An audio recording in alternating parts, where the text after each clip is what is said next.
Kung sasabihin ko sa iyo na maraming tao ang gumagaling, umuunlad, at lubos na nagbabago ng kanilang mga buhay, kahit hindi pa nila naririnig ang tungkol kay Jesus, maniniwala ka ba? Alam ko. Para sa ilan, halos nakakasakit pakinggan yon. Ngunit ang mismong kontradiksyong iyon ang halos sumira sa aking pananampalataya, at kalaunan ay nagdala rito sa antas na hindi ko kailanman inakalang maaabot ko. Habang ako ay nangangaral tungkol sa kapangyarihang gumagawa ng himala ng Diyos, nakikita ko ang mga mongheng Budista na nagpapakita ng mga kagalingan, mga taong gumagamit ng meditasyon, yoga, at paglikha ng malinaw na mga larawan sa isipan, at ang mga resulta ay tunay na nangyayari. Doon ako nagsimulang magtanong sa aking sarili. Kung ang Diyos natin ang may lalang ng buong sansinukob, bakit may ibang nakakakuha ng espiritual na mga bunga, habang maraming Kristiyano ang namumuhay na parang laging talunan? Doon nagsimula ang lahat. Doon ko natuklasan ang ika-4 na dimensyon. At kung mananatili ka hanggang sa huli, maaari nitong baguhin ang paraan ng iyong pag-isip, pagdama, pananalangin, at pamumuhay. Nang unti-unti kong maunawaan ito, nagkaroon ng malalim na tunggalian sa loob ko. Naniniwala ako sa Diyos bilang ganap at tanging may lalang, ngunit kasabay nito, nakikita ko mismo sa aking mga mata ang mga bagay na nangyayari sa labas ng Kristyanismo na hindi ko kayang itanggi. May mga gumagaling. May mga katawan na tumutugon. May mga kalagayang nagbabago. Hindi ito gumugulo sa akin dahil nagdududa ako sa Diyos, kundi dahil hindi ko nauunawaan ang mga espiritual na batas na Siya mismo ang nagtakda. Nangaral ako tungkol sa mga himala, tungkol sa pananampalataya, tungkol sa kapangyarihan ng Diyos, at may lalapit at magsasabing, Pastor, bakit may mga himala sa Budismo? Bakit may mga kagalingan sa pamamagitan ng meditasyon? Bakit may mga taong hindi naniniwala kay Jesus na tila may mga resulta na wala sa maraming Kristiyano? Maaaring na itanong mo na rin yan sa sarili mo kahit hindi mo kailanman binigkas ng malakas. Maaaring naisip mo na nananalangin ka, naniniwala ka, ngunit tila hindi umaandar ang iyong buhay. Sa gitna ng ganitong pagkabagabag, gumawa ako ng isang hakbang na nagbago ng lahat. Tumigil ako sa pakikipagtalo. Tumigil ako sa pagtatangkang ipaliwanag ang lahat sa pamamagitan ng teolohiya. Ako ay nanalangin. Nag-ayuno. Taos-pusong hinanap ang presensya ng Panginoon, hindi upang patunayan na tama ako, kundi upang maunawaan ang katotohanan. At sa malinaw, payak, at malalim na paraan, may ipinahayag sa aking puso. Ipinakita sa akin ng Diyos na ang sansinukob ay hindi lamang gumagana batay sa nakikita. Ito ay gumagana sa pamamagitan ng mga dimensyon. Ang unang dimensyon ay isang punto na konektado sa isa pang punto. Ang ikalawa ay isang patag na anyo. Ang ikatlo ay ang lawak at hugis, ang pisikal na mundo kung saan nabubuhay ang iyong katawan, naroon ang iyong mga bayarin, problema, pang-araw-araw na gawain, at kalusugan. Ngunit higit pa roon ay may isa pang larangan, hindi nakikita ng natural na mga mata, ngunit ganap na totoo, ang espiritual na dimensyon. Narito ang prinsipyong nagbago sa aking pagkaunawa sa pananampalataya. Ang bawat mas mataas na dimensyon ang namamahala sa mas mababa. Hindi kinokontrol ng linya ang patag na anyo. Hindi kinokontrol ng patag na anyo ang lawak. Hindi kinokontrol ng pisikal na mundo ang espiritual na mundo. Kabaligtaran ang totoo. Nang maunawaan ko ito, ang aklat ng Genesis ay hindi na lamang lumang teksto. Ang pahayag na ang Espiritu ng Diyos ay gumagalaw sa ibabaw ng mga tubig ay nagkaroon ng ganap na bagong kahulugan. Sa orihinal na diwa, hindi lamang ito paggalaw. Ito ay pag-iingat at paglikha. Tulad ng isang inahing manok na naglilimlim ng itlog hanggang sa lumabas ang buhay, ang Espiritu Santo ay naglilimlim sa isang magulo, walang anyo at walang kaayusang mundo. At mula sa espiritual na paglikha ay isinilang ang pisikal na sanlikha. Ibig sabihin nito ay simple ngunit matindi. Ang namamahala sa iyong buhay ay hindi ang nangyayari sa labas mo, kundi ang patuloy na hinuhubog sa loob mo. Pag-isipan mo ito ng tapat. Ilang beses ka bang gumigising na pagod na bago pa man magsimula ang araw? Ilang beses mong inuulit sa isipan ang mga lumipas na usapan, pagkakamali, takot, at kabiguan? Ilang beses mong naiisip ang pinakamasamang posibleng mangyari? Maaaring hindi mo namamalayan, ngunit ito ay paglikha sa loob.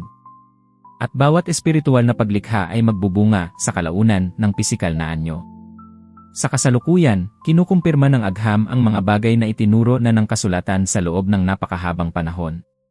Ipinapakita ng mga pag-aaral sa pagbabago ng utak na ang paulit-ulit na pag-isip ay humuhubog sa isip.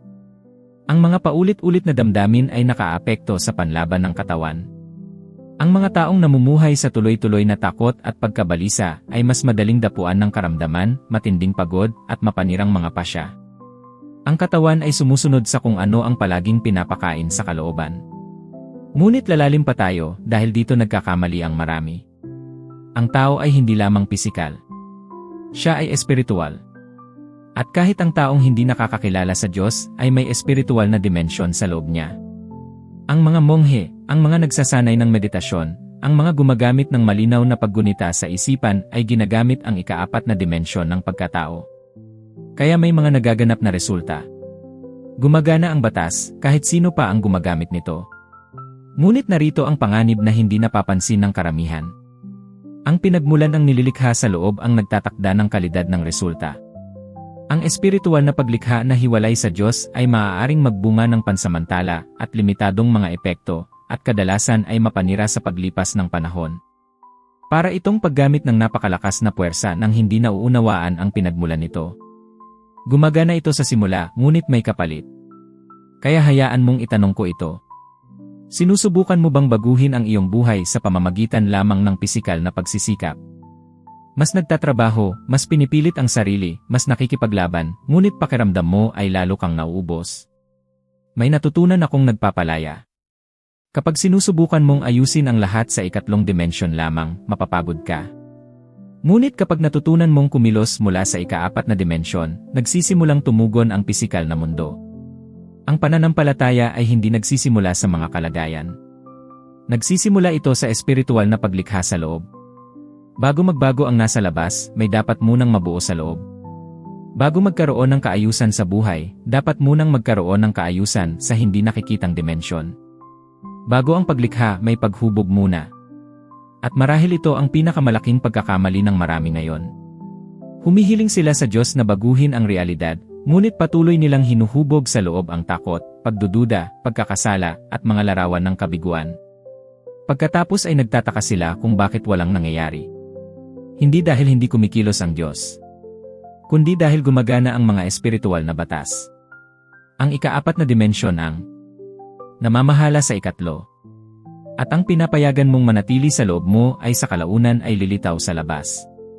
Ang tanong ay hindi kung ito ay totoo. Ang tanong ay kung ano ang araw-araw mong hinuhubog sa loob mo. May sandaling mas lalo akong nabahala. Hindi sapat na malaman lamang na umiiral ang ika-4 na dimensyon. Ang tunay na panganib ay ang paggamit nito ng hindi namamalayan. Walang taong neutral sa espiritual. Lahat ay may hinuhubog sa loob sa bawat sandali. Ang tanong ay hindi kung ikaw ay lumilikha sa loob, kundi kung ano. Sinimulan kong obserbahan ang mga tao ng mas mabuti. Mga Kristiyano at hindi Kristiyano, mga pinuno at karaniwang pamilya. At may nakita akong nakakagulat na padron. Karamihan ay ginugugol ang buong buhay sa paghubog ng mismong kinatatakutan nila. Takot sa kabiguan. Takot mawalan ng mahal sa buhay. Takot magkasakit. Takot na hindi sapat. At saka sila nagugulat kapag ang mga ito ay nagkakaroon ng anyo sa realidad. Maaaring masakit pakinggan, ngunit nagbibigay ito ng kalayaan kapag naunawaan. Ibig sabihin, ang iyong buhay ay hindi nawawalan ng kontrol. Ito ay sumusunod lamang sa isang batas. Naalala ko ang isang balita sa telebisyon. Isang kabataan ang nakagawa ng isang marahas na krimen na gumulat sa buong bansa. Sinabi ng abogado na ang isipan ng binata ay nahubog ng mararahas na larawang palagi niyang pinapanood. Marami ang tumawa. Hindi ako tumawa. Dahil alam ko kung ano ang tinutukoy niya. Ang binatang iyon ay matagal nang naghuhubog ng karahasan sa loob ng hindi niya namamalayan. Mga larawan, emosyon, at paulit-ulit na eksena. Hindi siya nagising isang araw at nagpa siyang maging marahas. Matagal na itong nabubuo sa loob niya. Puno na ang ika-4 na dimensyon bago pa tumugon ang ikatlo. Huminto ka sandali at maging tapat sa iyong sarili. Ano ang araw-araw mong kinokonsumo? Anong mga larawan ang pumapasok sa iyong isipan bago ka matulog? Ano ang inuulit mo sa isip kapag ikaw ay nag-iisa at tahimik? Marami ang nag-aakalang ang pag-iisip ay walang epekto. Ngunit ang paulit-ulit na pag-iisip ay nagiging imahinasyon. Ang imahinasyong pinananatili ay nagiging paghubog sa loob. Ang tuloy-tuloy na paghubog ay nagiging paglikha. Ganyan na ito mula pa sa simula. Nabigo si Eva bago pa man niya hawakan ang bunga. Nabigo siya nang pahintulutan niyang manatili ang larawan sa kanyang isipan. Sinasabi ng kasulatan na nakita niyang kaaya-aya ang bunga. Inulit niya ang tagpong iyon sa loob niya. Nang kumain siya, ang panlabas na kilos ay paghahayag lamang ng nangyari na sa loob. Ang asawa ni Lot ay hindi pinarusahan dahil lamang sa pisikal na paglingon. Ang paglingon ang naging simula. Ang tunay na problema ay ang Sodoma ay buhay pa sa loob niya. Ang nakaraan ay patuloy na hinuhubog. At nang mapuno ang puso ng larawang iyon, tumugon ang katawan. Ilang tao ngayon ang nakakulong sa ganitong kalagayan. Nabubuhay sa nakaraan, inuulit ang lumang sakit, paulit-ulit na iniisip ang mga panlalait, pagtataksil at kabiguan.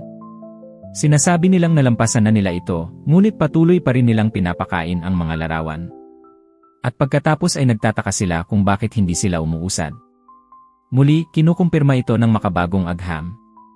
Ipinapakita ng mga pag-aaral na ang utak ay nag-activate ng parehong mga bahagi kapag malinaw mong iniisip ang isang sitwasyon at kapag ito ay tunay na nangyayari. Para sa katawan, madalas ay walang pagkakaiba. Kaya may mga nagkakasakit dahil lamang sa matagal na stress. Kaya ang tuloy-tuloy na pagkabalisa ay nagbubunga ng tunay na pisikal na sintomas. Sumusunod ang katawan sa hinuhubog ng isipan at espiritu. Ngunit may maseryosong bagay pa rito na bihirang banggitin. Ang ika-4 na dimensyon ay hindi lamang malikhaing puwersa. Sa usapin ng batas, ito ay neutral. Lumilikha ito ng mabuti at masama, depende sa pinagmulan kung saan ito nakakabit. Kaya ako nakakita ng mga himala sa labas ng Kristyanismo. Ang espiritu ng tao, kapag napaunlad, ay may limitadong kapangyarihan sa ika-3 dimensyon. Iyan ang nagpapaliwanag ng ilang kagalingan at pagbabago. Ngunit ang issue ay hindi kung gumagana. Ang issue ay kung saan ito nagmumula. Kapag ang ika-4 na dimensyon ng tao ay nakakabit sa maling pinagmulan, nagbubunga ito ng mga resulta na walang ganap na buhay at walang pangmatagalang kapayapaan. Marami ang nagtatamo ng tagumpay, kasikatan, o kapangyarihan, ngunit sa loob ay nagiging hungkag at wasak. May nalikha sila sa labas, ngunit may nawala sa loob. Ilang artista, pinuno, at negosyante na ba ang nakita mong umabot sa tuktok at pagkatapos ay bumagsak? Hindi ito kakulangan sa talento. Ito ay kakulangan sa panloob na pagkakahanay. Hinubog nila ang ambisyon, takot, at paghahanap ng papuri at tumugon ang realidad. Ngunit dumating ang kabayaran. At narito ang pinakamatinding hamon. Maraming Kristiyano ang tinatanggihan ang ideya ng paggunita, imahinasyon, at espiritual na paghubog, iniisip na ito ay makamundo. Ngunit buong araw naman silang hinuhubog ang pagkatalo, kakulangan, pagkakasala, at takot, nang hindi nila napapansin na ginagamit nila ang parehong batas laban sa kanilang sarili. Maaari mong sabihin na ayaw mong isipin ito. Ngunit kapag iniisip mo, hinuhubog mo. Maaari mong sabihin na hindi ka naniniwala. Ngunit patuloy pa ring gumagana ang batas. Kaya natutunan ko ang isang mahalagang aral. Hindi sapat ang manalangin para sa pagbabago. Kailangang bantayan kung ano ang pumapasok at nananatili sa loob. Hindi nabubuhay ang pananampalataya sa isang maruming kalagayang mental. Hindi ipinapanganak ang mga pangarap sa pusong pinaghaharian ng takot. Tumugon ang ika-4 na dimensyon sa patuloy na pinapakain. Maaaring hindi mo namamalayan, ngunit matagal mo nang inuulit sa isip ang mga senaryo ng kabiguan. Maaaring nasanay ka ng asahan ang pinakamasama upang hindi ka masaktan. Ngunit lahat ng ito ay paghubog sa loob. At kapag tumugon ang realidad, sinasabi ng tao, bakit palaging nangyayari ito sa akin? Hindi ito malas. Hindi ito pag-uusig. Ito ay espiritual na batas na kumikilos. Ang mabuting balita ay ito. Kung natutunan mong hubugin ang sumisira, maaari mo ring matutunang hubugin ang nagbibigay buhay. Ngunit kailangan munang makita ang di nakikitang panganib. Ang pinapayagan mong manirahan sa iyong isipan at puso ay tahimik na lumilikha ng iyong kinabukasan. Kapag naunawaan mo ito, hindi ka na muling manonood, mag-isip, mag-imagine, o magbabalik tanaw sa parehong paraan. Dahil mauunawaan mo na ang iyong buhay ay hindi lamang binubuo ng mga pangyayari, kundi ng araw-araw na hinuhubog sa loob mo. May isang gabi na hindi kailanman nawala sa aking alaala. Hanggang ngayon, kapag ipinikit ko ang aking mga mata, naaamoy ko pa rin ang ospital, naririnig ang mga tunog sa pasilyo, at nararamdaman ang bigat ng sandaling iyon. Bisperas iyon ng Pasko. Habang ang marami ay nagdiriwang sa kanilang mga tahanan, ako ay naghahanda ng isang pangaral nang tumunog ang telepono ng may matinding pagmamadali. Sinabi ng doktor, "Pastor, may miyembro ng inyong iglesia na naghihingalo. Sa kalagayang medikal, wala ng pag-asa." Iba ang bigat ng mga salitang iyon kapag nakapaglibing ka na ng mga tao, nakapanalangin para sa mga may sakit, nakakita ng mga himala, at nakaranas din ng pagkawala. Nagmamadali akong pumunta sa ospital.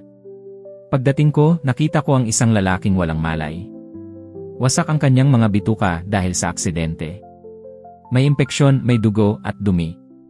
Paulit-ulit na sinasabi ng mga doktor na wala nang aasahan, siya ay mamamatay na. Sa sandaling iyon, may katahimikan sa loob ko. Hindi ito kawalan ng pag-asa, kundi kaliwanagan. Alam kong ang laban ay hindi lamang pisikal. May mas malalim na digma ang nagaganap sa ibang dimensyon. Lumuhod ako sa tabi ng kama at nanalangin ng simple. Humingi ako ng 5 minuto ng kamalayan. Hindi agarang kagalingan. 5 minuto lamang. At may nangyari. Bumukas ang kanyang mga mata. Tiningnan niya ako at sinabi, "Pastor, ako ay mamamatay na." Nauunawaan ko agad na kapag hinayaan kong manatili ang mga salitang iyon, matatapos ang lahat. Kaya sinabi ko ang isang bagay na maaaring magmukhang matigas para sa iba. Habang patuloy mong sinasabi iyan, mamamatay ka at hindi kita matutulungan. Nalito siya. Hinawakan ko ang kanyang kamay at sinabi, "Kailangan mong baguhin ang larawan sa loob mo, ngayon na." Dahan-dahan akong nagsalita. Pinapikit ko siya. Pinag-imagine ko siya bilang isang malusog na lalaki, naglalakad, nagtatrabaho, umuuwi, niyayakap ang asawa, iginagalang, at nabubuhay. At sinabi ko sa kanya, ang lalaking iyon ay hindi iba. Ikaw iyon. Hindi iyon simpleng pampalakas ng loob. Iyon ay pagtuturo ng wika ng ika-4 na dimensyon.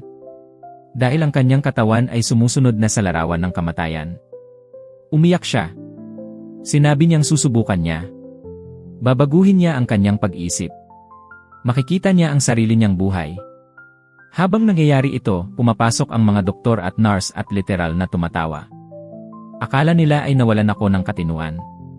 Ngunit hindi sila ang kausap ko. Ang kausap ko ay ang espiritu ng lalaking iyon. Ako ay nanalangin. Hindi mahaba, ngunit nakaayon. Hiniling ko sa Espiritu Santo na pumasok sa bagong larawang iyon at maghari sa pisikal na katawan. At may nangyaring pambihira. Uminit ang silid. Sinabi ng mga nurse na mainit. Ngunit malamig sa labas. Umuga ang kama. Namutla ang doktor. Ang kapangyarihan ng Diyos ay nagpakita ng labis na wala nang tumawa. Pagkalipas ng ilang araw, nagsimulang magpakita ng pagbabago ang lalaki. Sa loob ng 1 linggo, siya ay tumayo. Lumabas ng ospital na naglalakad. Ngayon ay normal siyang nabubuhay, nagtatrabaho, at malusog. Sa tuwing nakikita ko siya sa iglesia, napupuno ako ng pagkamangha at pasasalamat. Hindi iyon aksidente. Hindi iyon swerte. Hindi lamang iyon panalangin. Iyon ay ang sinadyang paggamit ng batas ng ika-4 na dimensyon. At narito ang tanong para sa iyo. Ilang beses bang sumusunod lamang ang iyong katawan sa larawang ikaw mismo ang lumikha? Marami ang nagsasabing hindi tumutugon ang kanilang katawan, hindi nagbabago ang kanilang buhay, walang gumagana. Ngunit araw-araw naman nilang pinapakain ang mga larawan ng emosyonal na kamatayan, kabiguan, takot, at kawalan ng kakayahan. Nakikinig ang katawan. Nakikinig ang mga kalagayan. Ipinapakita ng mga pag-aaral na ang mga pasyenteng aktibong nag-imagine ng paggaling ay mas mabilis gumaling kahit sa malulubhang kondisyon. Ang tinatawag ng agham na psychosomatic response ay matagal nang ipinaliwanag ng kasulatan bilang espiritual na pamamahala sa pisikal. Nakita ko iyon sa ospital. Nang magbago ang larawan sa loob, sumunod ang katawan. Dahil ang ikatlong dimensyon ay hindi nangunguna. Ito ay tumutugon. At marahil ikaw ay nasa katulad na kalagayan. Hindi man sa kama ng ospital, kundi sa loob, tinatanggap ang mga emosyonal na hatol, mga tatak, at mga wakas na hindi kailanman itinakda ng Diyos. Sa gabing iyon, may natutunan akong hindi ko na kinalimutan. Kapag natutunan ng isang tao ang wika ng Espiritu Santo, ang wika ng mga pangitain, pangarap, at pananampalataya, kahit ang tila hindi na mababago ay nagsisimulang yumuko. May nakahandang kwento na ang kamatayan para sa lalaking iyon. Ngunit may bagong larawang hinubog. At kinailangang sumunod ang realidad. Pagkatapos ng lahat ng iyon, kinailangan kong maging tapat sa aking sarili. Walang saysay ang mga kwento at paliwanag kung hindi ito maisa sa buhay ng karaniwang tao. Mga taong maagang gumigising, sumasakay sa masikip na transportasyon, humaharap sa bayarin, alitan sa pamilya, pagkabalisa, at takot sa hinaharap. Ang ika-4 na dimensyon ay hindi malayong hiwaga. Dapat itong gumana sa tunay na buhay. Doon ko naunawaan na ang karamihan ay nagnanais ng pagbabago, ngunit hindi binabago ang larawang dala nila sa loob. Humihiling sila ng bagong buhay, ngunit pareho pa rin ang tingin nila sa sarili. Humihiling ng ayos sa pagsasama, ngunit sa loob ay puro alitan ang nakikita. Humihiling ng kasaganaan, ngunit nakikita ang sarili na laging naghahabol at nagkukulang. Humihiling ng kalusugan, ngunit puno ang isip ng takot at negatibong inaasahan. At napagtanto ko, ang Diyos ay hindi direktang lumilikha sa ikatlong dimensyon. Palagi siyang kumikilos mula sa ika-4. Una ang pangitain, saka ang pagpapakita. Una ang pangarap, saka ang realidad. Una ang paghubog, saka ang pagsilang. Araw-araw mo na itong ginagawa, ngunit magulo. Kapag iniisip mo ang isang mahirap na usapan na hindi pa nangyayari. Kapag inuulit mo ang lumang pagkakamali bago matulog. Kapag iniisip mong mabibigo ka. Ginagamit mo ang ika-4 na dimensyon laban sa sarili mo. Ipinapakita ng psikolohiya na malaking bahagi ng pagdurusa ng tao ay nagmumula sa negatibong pag-a-anticipate ng hinaharap. Mas nagdurusa ang tao sa iniisip niyang mangyayari kaysa sa tunay na nangyayari. Tumutugon ang katawan na parang totoo na yon. Ngayon isipin mo ang kabaligtaran. Isipin mong gamitin ang kakayahang ibinigay ng Diyos ng may layunin at nakaayon sa Espiritu Santo. Isipin mong makipagtulungan sa Diyos sa halip na labanan ang sarili. Natutunan ko na ang mga pangitain at pangarap ay hindi pantasya. Mga espiritual silang kasangkapan. Kaya sinasabi ng kasulatan na kapag walang pangitain, napapahamak ang bayan. Hindi ito kakulangan sa panalangin, kundi kakulangan sa tamang larawan. Hindi nagbago si Abraham dahil lamang sa salita. Nagbago siya nang siya ay makakita. Hindi umunlad si Jacob dahil sa mas matinding trabaho, kundi dahil binago ng Diyos ang kanyang nakikita araw-araw. Nakatiis si Jose sa bilangguan dahil may mga larawan na siya ng pamumuno bago pa makarating sa palasyo. Ito ay para rin sa iyo ngayon. Kung nais mong makita ang pagbabago, magsimula ka sa maliit ngunit tama. Pumili ng isang bahagi lamang ng iyong buhay. Sa halip na ulitin ang problema, bumuo ka ng malinaw na larawan ng nais na resulta. Hindi malabo. Hindi abstrakto. Malinaw, simple, at buhay. Ilarawan mo ang sarili mong kumikilos ng iba. Tumutugon ng may kapayapaan. Nilulutas ang tila imposible. At isama mo ang Diyos sa larawang iyon. Hindi ito simpleng tulong sa sarili. Ito ay espiritual na pakikipagtulungan. Manalangin ka habang nag-imagine. Magpasalamat bago mo makita. Ihanay ang iyong imahinasyon sa salita, hindi sa takot. Dahil ang imahinasyon ay sumusunod lamang sa kung ano ang namamahala rito. Maaaring isipin mong masyadong simple ito. Ganyan din ang inisip ng mga tumawa sa akin sa ospital. Ngunit ang mga simpleng batas ang namamahala sa masalimuot na realidad. Ngayon, nais kitang hamunin. Sa loob ng 7 araw, bantayan mo ang pinapayagan mong manatili sa iyong isipan bago matulog at pagkagising. Palitan ang mga larawan ng takot ng mga larawan ng pananampalataya. Huwag makipagtalo. Palitan lamang. Gawin ito araw-araw. Hindi upang pilitin ang Diyos, kundi upang ihanda ang kapaligirang nais niyang dalawan. Mapapansin mong mauuna ang kapayapaan. Pagkatapos ang iyong mga tugon. Pagkatapos ang iyong mga pasya. At unti-unti ang iyong mga kalagayan. Kapag nagbago ang ika-4 na dimensyon, walang pagpipilian ang ikatlo kundi tumugon. At kapag naunawaan mo ito, ang pananampalataya ay hindi na lamang paniniwala. Ito ay nagiging paraan ng pamumuhay. Bago ka umalis, hayaan mong manatili sa iyo ang isang katotohanan higit sa lahat. Hindi ito tungkol sa mga teknik o pilit na pagsisikap. Nagsisimula ang lahat sa kung ano ang nalilikha sa loob mo. Ang ika-4 na dimensyon ay tumutugon sa paghubog. Ang Ang iyong pinapayagan sa loob, ang iyong pinapakain ng pag-isip at damdamin, ay sa kalaunan ay lilitaw sa iyong realidad. Kung may isang mahalagang aral dito, ito ay ang pagkaunawa na hindi ka biktima ng mga pangyayari. Mas malaki ang bahagi mo sa pagbuo ng iyong buhay kaysa sa iniisip mo. Kapag inihanay mo ang iyong panloob na pananaw sa katotohanan at buhay, lumilikha ka ng lugar kung saan malayang kikilos ang Diyos. Huwag kang tumigil dito. Ang iyong narinig ay simula pa lamang. Sa susunod na video, akyat pa tayo ng isang hakbang. Isang hakbang na tutulong sa iyo na maging mas mabuti kaysa sa kung sino ka ngayon. Salamat sa paglalakad kasama ko hanggang dito. Inaasahan kitang makita sa susunod na video.